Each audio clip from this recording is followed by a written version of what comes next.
This segment is to show you two things about your dough balls. One is what a mature dough ball looks like, and the other one is how to shape it into a disc and place it on your pizza peel. It's very important to make pizza from a mature dough ball.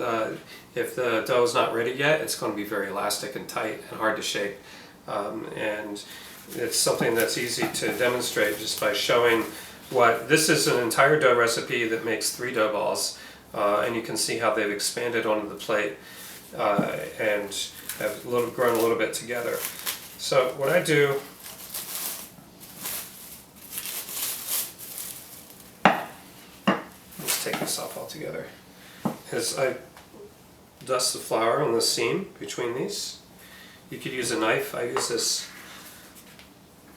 bench knife, it's called, just to loosen it up and separate it from the other two. And then just you pick it up from the bottom so you're not stressing it out. And if you turn it over, you can see just the texture of the dough and what it looks like when it's fully relaxed and fully developed and ready. So I wanted to show you what a mature dough ball looks like. You can see how it's loose. It's not elastic. It's going to stretch out very nicely. I like to cover both sides in flour. You don't need to worry about using too much flour. And then what you do to start out here, you don't need to work fast either. You can work as slowly as you're comfortable with. I use my fingers to push the gas out to the rim. You can turn it. So all the gas in the dough, you want to press out to the rim. A lot of times we flip it over. You can move if you need to. And then once I've done that, you can see this is just going to shape itself. I can just, typically I go around and you see this action right here with my thumbs and the rim of the disc of dough. It helps determine the size and the poofiness of your total rim. So if I wanted a New York style, I'd compress almost to the very edge, because New York style pizza doesn't have a real big poofy rim. Neapolitan style pizza has a poofier rim, so you can see my thumbs like here, give it a little bit more space on that rim.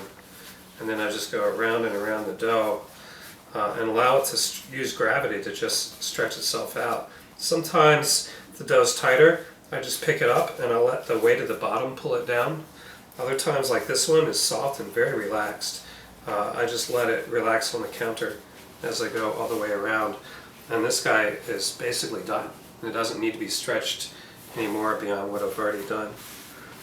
So it's ready to transfer to the peel. Just put a nice little dusting. You don't need a lot of flour on the peel. You just need enough. And we don't use cornmeal. We don't use anything that's gristly because that affects the texture of the pizza. What you're really doing is you're creating just a nice, very thin layer of flour on the peel, and it acts as a skid pad so that you can transfer it off of the peel.